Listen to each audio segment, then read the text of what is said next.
Hello everybody, welcome back to Vinyl Junkie Record Shop. My name is Mike, and today I'm going to show you quite a few secondhand vinyl records that I've picked up at a couple of different flea markets and salvage places out and about. So I've got a lot to show you. We'll try to get through this fairly quickly, so let's get started. First off, if you see me bouncing around a little bit to the music, background music today is courtesy of Cactus with their live album Hot and Sweaty. Cactus, pretty underrated 70s rock group. Check out Cactus. All right, let's get started. In the vein of 70s Cactus, we'll start this off with Ted Nugent and the Amboy Dukes with Tooth, Fang, and Claw. Some of these that aren't, that might have kind of unique labels, I might get them out and show you the labels. This one was on, what's it called? Discreet Records? I don't know that I've ever seen that particular label. But anyway, Amboy Dukes was Ted Nugent's band prior to his solo outings. Best described as kind of a psychedelic rock band, but this album would see Ted start to explore the more guitar-oriented hard rock style of sound that he would become famous for. So this album has The Great White Buffalo on it, which is one of Ted's live staples, or one of the songs that's pretty much been in his live show throughout the years. Kicks off with the track Hibernation, and it just lets you know what you're in for, that kind of in-your-face hard rock guitar sound. So, Ted Nugent, Amboy Dukes. This one I found, I remember seeing this way back in the day. The band is called Hanover. The album is Hungry Eyes. They are kind of a one-person project. Frank Zardine? I can't pronounce his name. Anyway, this is the guy in the back. He was a Canadian artist who put this hard rock band together. They were first called Hanover Fist, and then they had to shorten the name to Hanover due to some kind of other licensing thing. There was another band, I guess. Anyway, this came out in 85 on MCA. You know what the MCA label looks like, so I'm not going to take it out. But it's pretty decent hard rock. This one's, I don't see this one a lot out in the wild, so that's why I grabbed it. Pretty good stuff. This one, picked this one up just probably because I thought the album cover was pretty cool. I had heard of this band.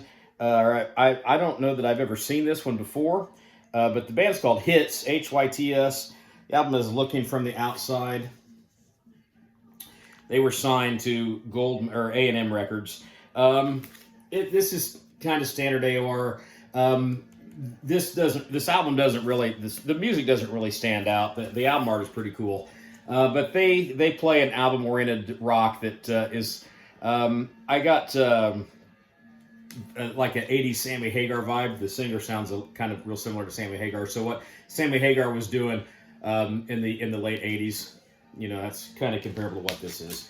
All right, another one from back in the day that I had on cassette and listened to this quite a lot. The album is Van Zant, and it's really Johnny Van Zant of the Van Zant Brothers, really his solo band. I believe he released a couple of albums under the Johnny Van Zant Band moniker before this. This one was on Geffen Records, and this had the big 80s metal hit I'm a Fighter, which got a lot of radio airplay on hard rock and metal radio shows. So that was kind of a classic. Thought I needed that one. Another old 80s hard rock metal standard. This one is Heading for a Storm by Dutch band Vandenberg, named after Adrian Vandenberg, who is the brainchild behind this. Very, very good 80s AOR kind of hard rock again. Friday Night leads this album off. Pretty good track. Welcome to the Club. Title track's pretty good. I always like this album art. I did not know until recently that Adrian Vandenberg himself also is the artist for this album cover, and he also did the album cover for the follow-up album Alibi, which had a really neat cover art also. So good standard 80s hard rock. And another one, this was another one I had on cassette back in the day that I really liked this particular album a lot. Always appreciated this artist. I'm not a huge fan of him, but I think everyone probably appreciates Jackson Browne. This is Lawyers in Love. Here's the back of it. The title track got some radio airplay. Tender is the Night got some play. The single or the song, the deep cut on the album that was out on AOR radio stations that drew my attention to this was For a Rocker. Really like that song. Good album art cover too. So that one was one I figured I needed to pick up. What we got here?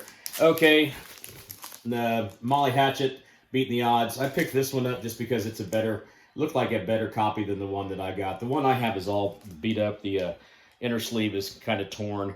And this one seems to be a bit of an upgrade. Molly Hatchet doesn't really need much of an explanation to the old people in the audience. But this was the first album to feature new vocalist Jimmy Farr after Danny Joe Brown departed for a little while. Great Southern hard rock album, Beating the Odds. One of my favorite Molly Hatchet albums. Okay, this one. Artist I was not super familiar with. The album is called Nitzinger, Live Better Electrically. And this is John Nitzinger, who is a blues and hard rock guitarist. He's released albums with various styles. This one is more in the guitar-driven AOR hard 70s hard rock vein. So, like with Ted Nugent earlier, I think Ted Nugent would be a kind of a good comparison to the style that you're going to get on here, at least. This one was released on 20th Century Records. I think I've maybe seen that label a couple times. But, again, this is one that I don't see this very often, and I had never seen this album until I saw it in the shop. So I figured it would pick that one up at a decent price. Yeah, pretty good hard rock. I don't know that there are any special guests on here of note, but yeah, John Nitzinger is an accomplished guitarist and released a few albums. This one is more in the hard rock vein. So if you're looking for anything from this guy and you want this hard rock style, I'd recommend this. All right, continuing on in 70s hard rock.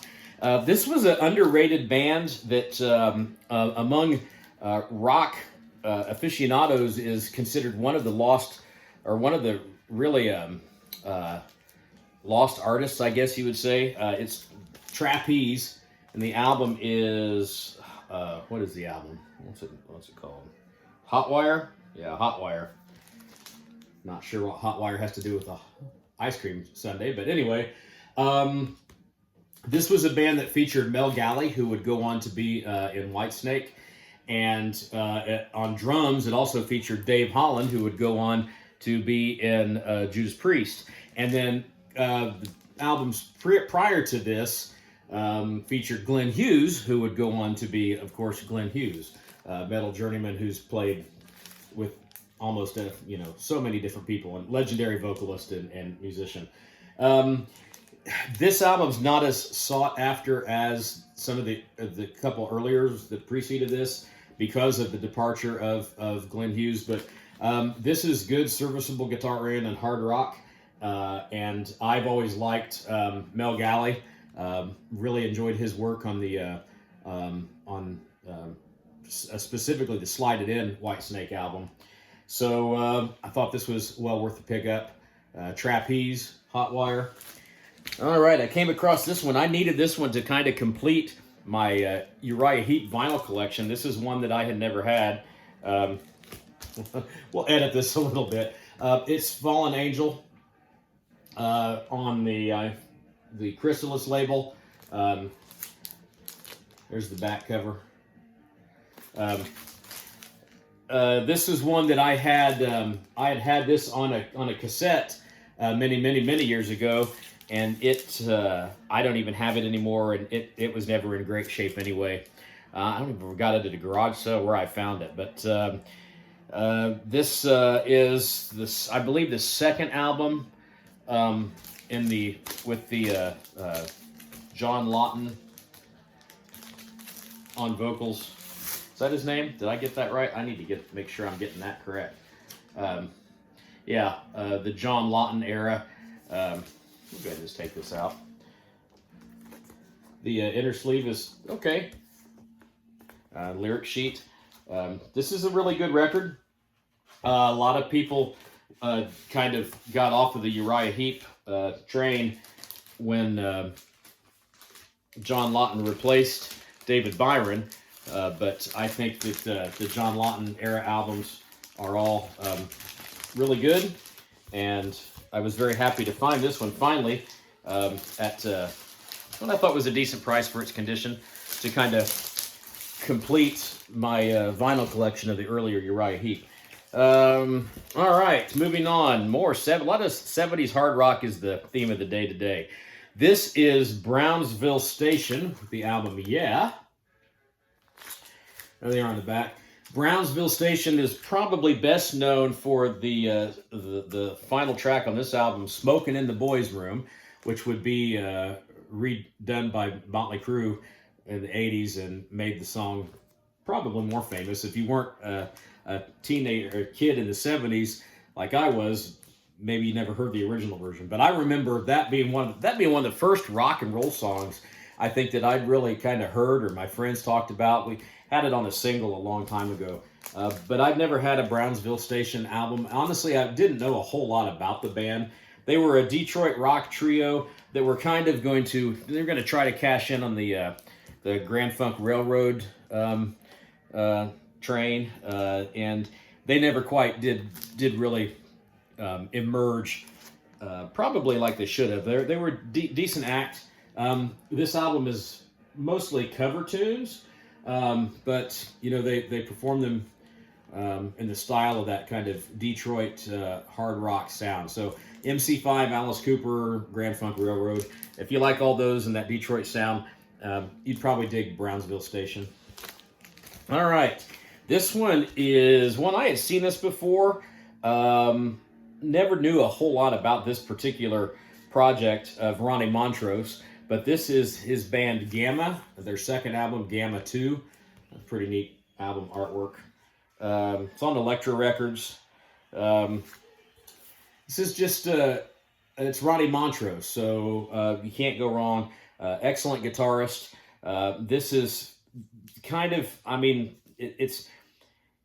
it's rooted in like 70s hard rock that Ronnie Montrose was so good at, but this has a little bit of experimental stuff in it.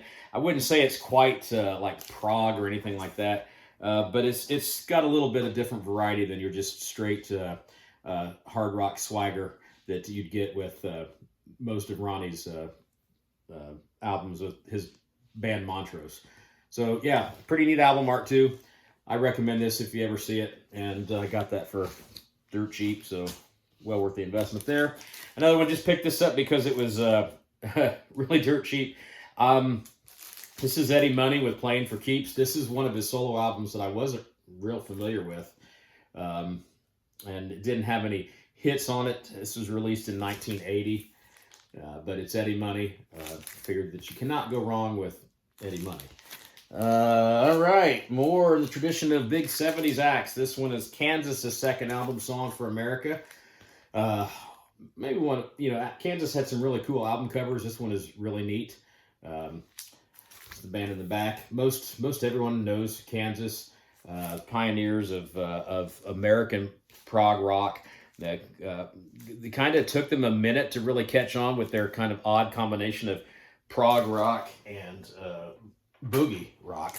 It kind of caught people off guard, but Kansas, remarkable band. Don't really get, I think, the respect that they should get when compared to other bands like Yes, Emerson, Lake and Palmer. Just pick any big prog band. A lot of people didn't like Kansas, and I'm not sure why, because they don't really sound like anyone other than Kansas. One of the truly unique sounding American rock bands, and should definitely be, I think, in the Rock and Roll Hall of Fame. Well, all right. Well, speaking of prog rock, let's go across the pond. I think I want to say these guys were German, but I've heard of this band throughout the years. I've never had anything from them, and I saw this and thought I should probably have this album in the collection. This is Remember the Future by Nectar. This was on Passport Records. Get this one out and show you guys. The Passport label's not really anything. Well, that's a little different than the one that I'm kind of used to seeing. There's the label there. This is prog rock, which is a little more, maybe more psychedelic, but like Pink Floyd, kind of more along the realms of that type of progressiveness. It's very trippy kind of sounding. It's spacey, if that makes sense. But it's a concept album about time travel, I believe. And this record wasn't in the greatest shape, but playable and serviceable enough and well worth the inexpensive investment. So I thought it would be a good place to at least start with them. I've never been the biggest prog rock fan. I mean, I'm certainly not an expert in any in that field, but I had heard of this band quite a bit, and they're kind of one of the bands that isn't talked about as frequently as the other popular prog acts that really kind of blew up. Sounds really good. It's a great listen. It's got some great guitar work, great musicianship. But yeah, Nectar with Remember the Future.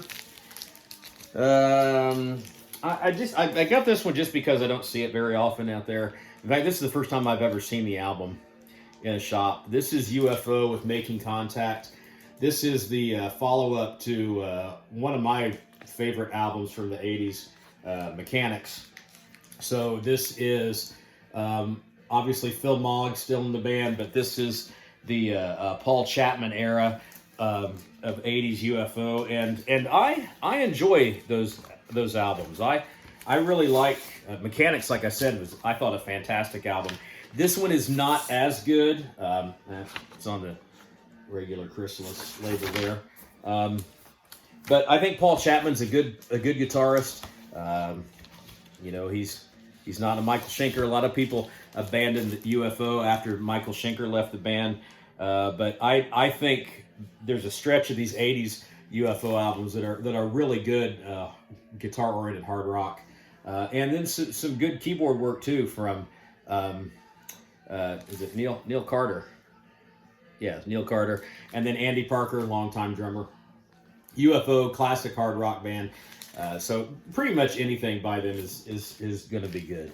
Okay, let's get a little heavier here.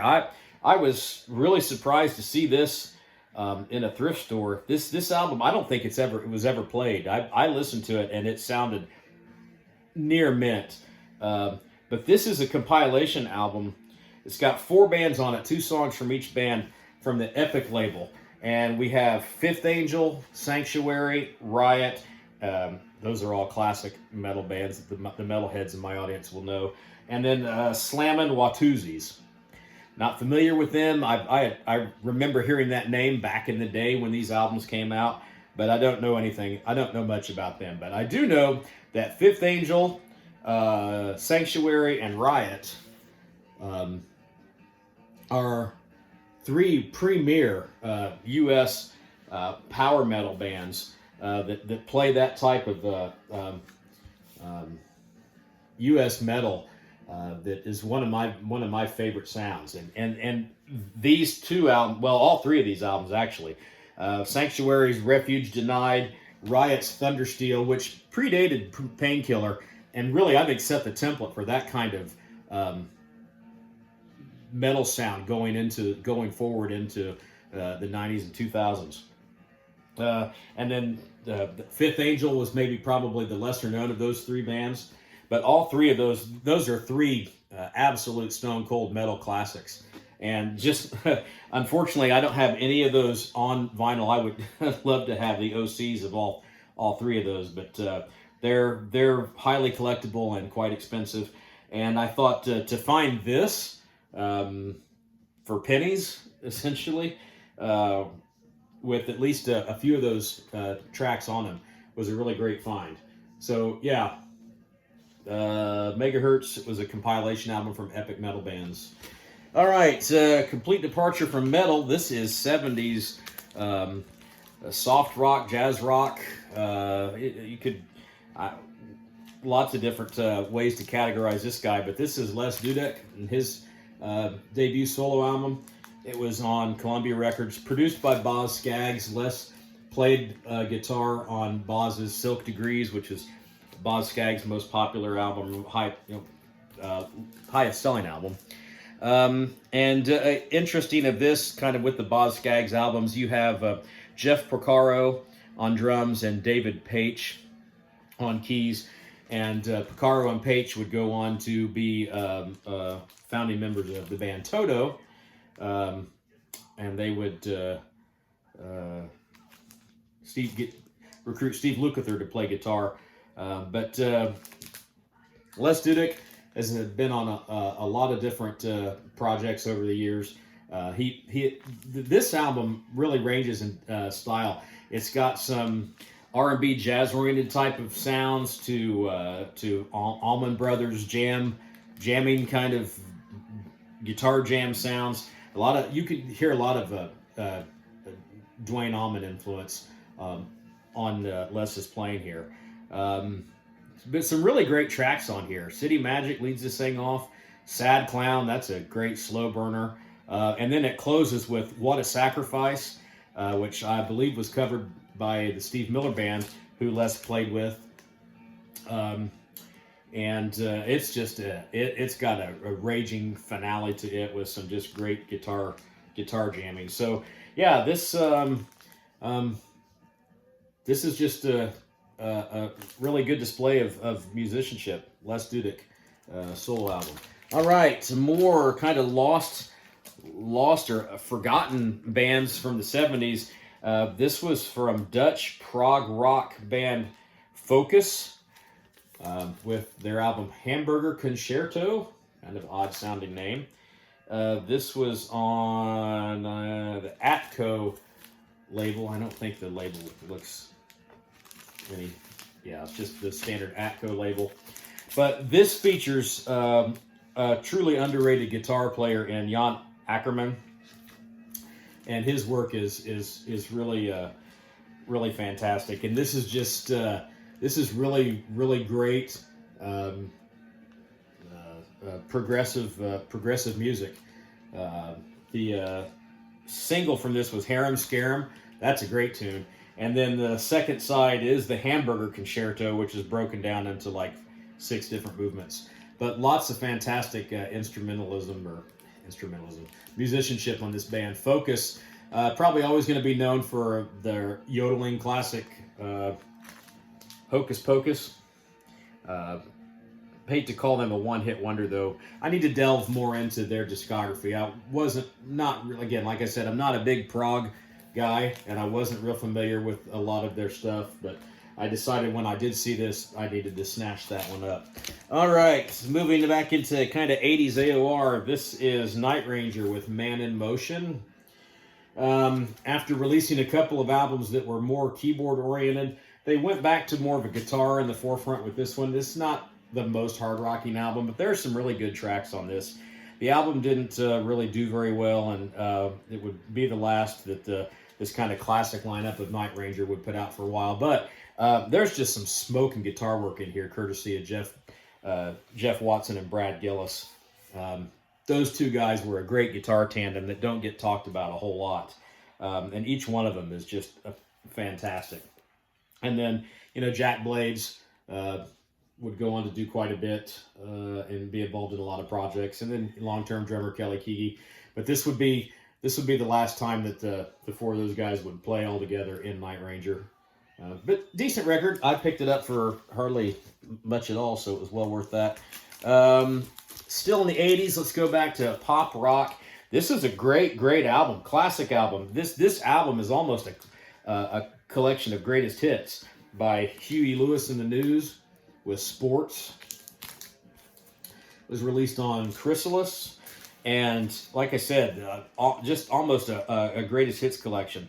The Heart of Rock and Roll, Heart and Soul, I Want a New Drug, Walking on a Thin Line, If This Is It. So many songs that made the radio, and the deeper cuts on here are really good too.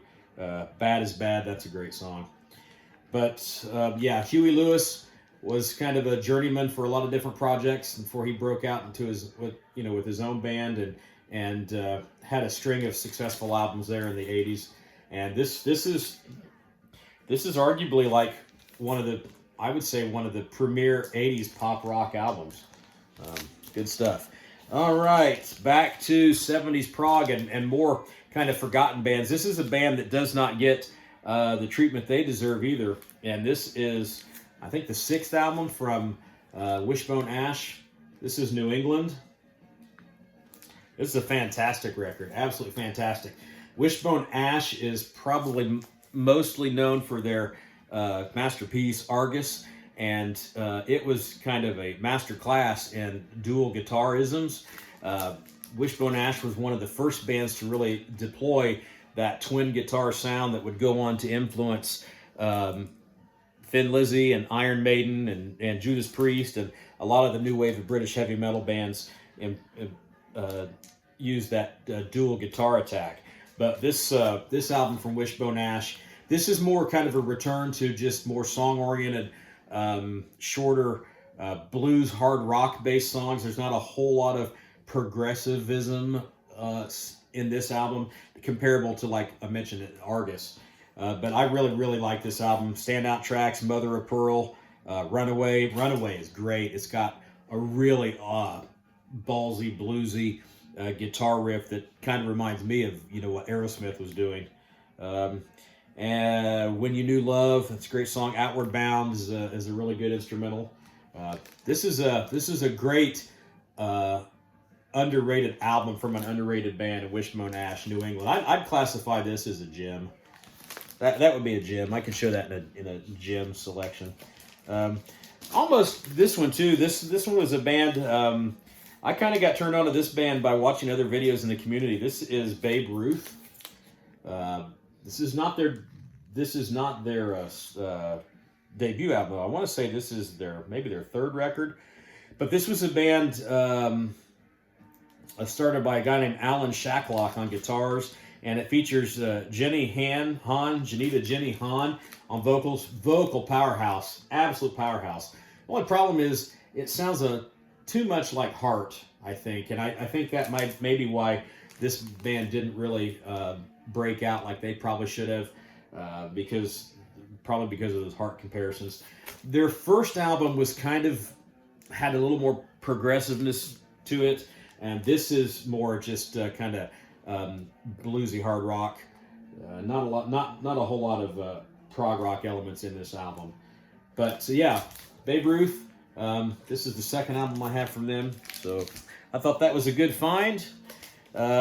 This is more for Central Indiana. I had to pick this up. This is Henry Lee Summer with I've Got Everything. Henry Lee Summer is an Indianapolis area legend.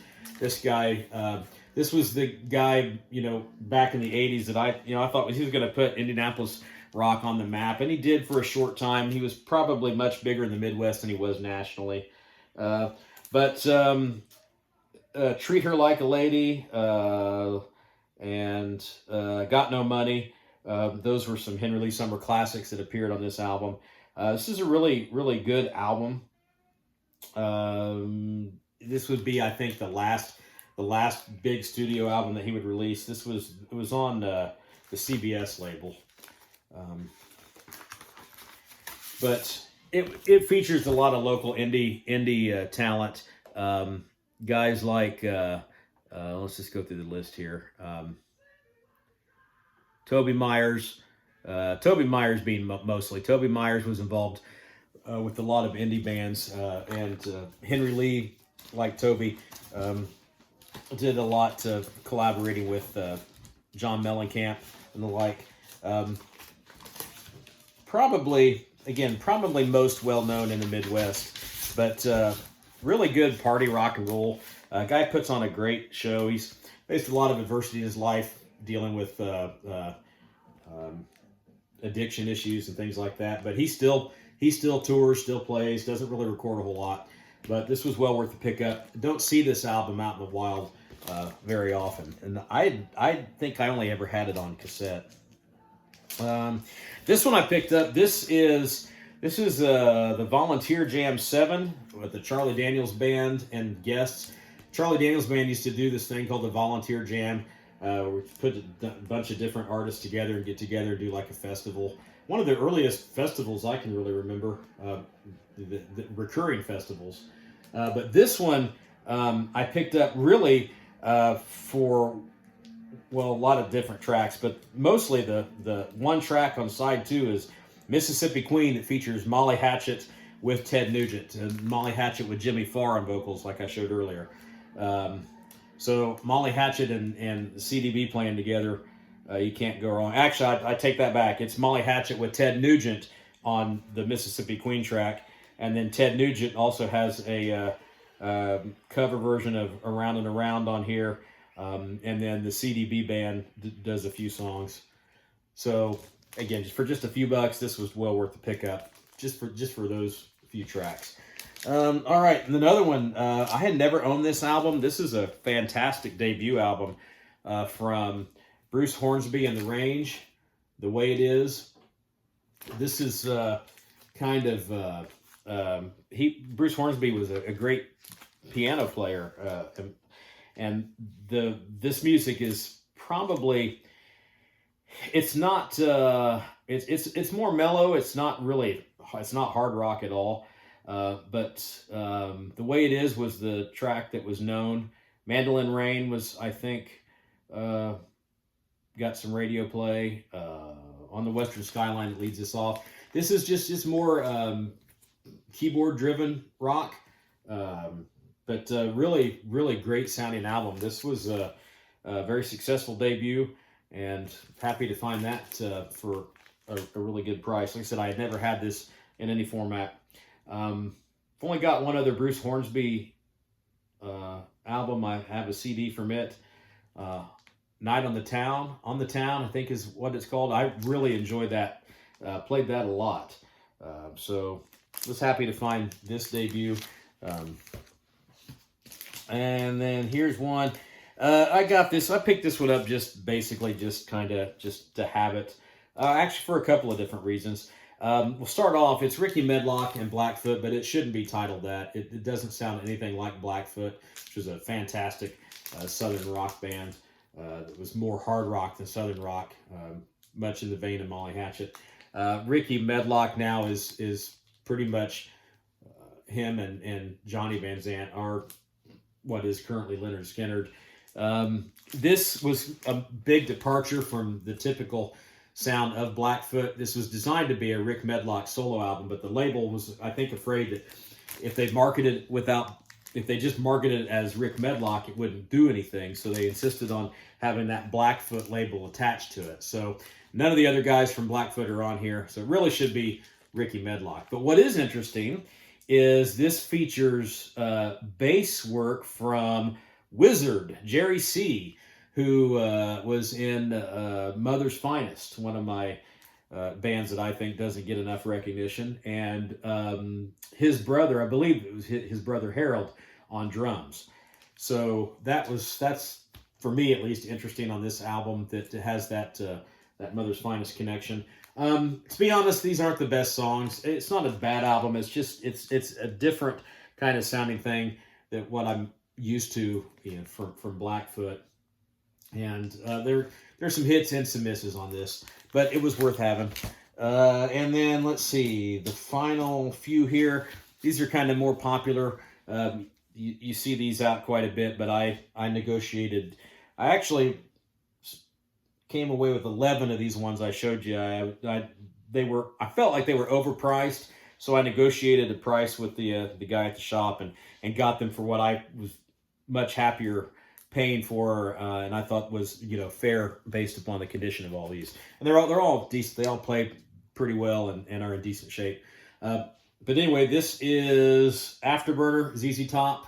This is the follow-up to the classic Eliminator. So what you get with this is more of that 80s sounding ZZ Top, which was combining fuzzy boogie guitar with keyboard wizardry, and it worked brilliantly. It was kind of a definitive sound of 80s rock, you know, really.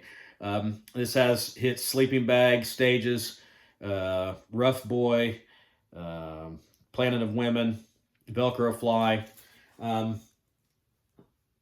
Yeah, very kind of unique sounding to ZZ Top in that 80s way. You know, most people, myself included, I prefer kind of the earlier, more raw, blues-oriented ZZ Top sound. But this worked for him, sold a lot of records, and it's good. The combination of Billy Gibbons' guitar and that 80s electronics, it really did work. And this album is a good example of that. Okay, this album's kind of maligned by the fan base, but I've always liked it. I think it's a great album. I honestly, I mean, if it's got this band's name on it, it's good. But this is Technical Ecstasy from Black Sabbath. This will be the next to last album to feature Ozzy Osbourne on lead vocals.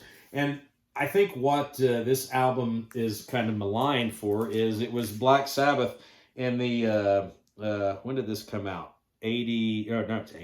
76. So we're heading toward the 80s, and we saw on the album that preceded this, Sabotage, that the band was kind of experimenting with trying to do something different with their sound, and they took that a little bit even further here with Technical Ecstasy. You still get a lot of really heavy Tony Iommi guitar riffs and Ozzy's voice and the killer rhythm section of Bill Ward and Geezer Butler. But you got songs that were kind of more, I don't know, more in line with kind of the other emerging hard rock bands of the 70s. Maybe you know, some of this I kind of think of like Black Sabbath trying to compete with Aerosmith with tunes like Dirty Women and City Kids, or not City Kids, I'm sorry, Backstreet Kids. But there's this good stuff on here. I like this album. I've always liked this one, and I like Never Say Die too. Is it as good as Master of Reality or Paranoid? No, it's not. But it's Black Sabbath. It's the original incantation of Black Sabbath. So happy to get an OG copy of this. I don't know if I'd invest in the in one of the reprints. All these Black Sabbath reissues are so pricey. So happy to have the original now in the collection. And this close this out with one I used to have. Why I don't know why I got rid of this, but this is one of the albums that didn't survive the great vinyl purge of 2012, I think it was. But this is Scorpions, Love at First Sting. Probably one of the biggest 80s metal albums. It had Rock You Like a Hurricane on this, which is one of the definitive 80s metal anthems. Big City Nights, Still Loving You, Bad Boys Running Wild, Coming Home. That's a great track. So this is almost a greatest hits record itself, like its predecessor. Yeah, that comes before, right? Predecessor, yeah. Anyway, the album prior to this, Blackout, was one of my all-time favorite hard rock metal albums. I like this one. This one sold. I think this one sold better. Probably maybe a little more popular, but I think it's just maybe a little too. Well, it's not too commercial, but compared to Blackout, I think this one reaches for commercialism a little bit more. So of the two, Blackout is definitely my favorite. But this is classic. I'm glad to have it back in the vinyl collection. So, all right, that's a lot of vinyl that I showed. I think there were 30 albums in that stack, and I've got some more that I want to do a second video on. And during these two digs, I came away with what I consider to be some true gems, some real gem finds. So I'm going to do a video just to showcase them. But that's from the other. That's what else came of that dig. Lots of albums over the course of the last couple weeks. So let me know what you think of those. And I appreciate you stopping by. If you're new to the channel, please hit the like and subscribe for me. And if you've been a viewer, appreciate you sticking with me, and I'll get some more content out here for you not too long. Thanks. See you later.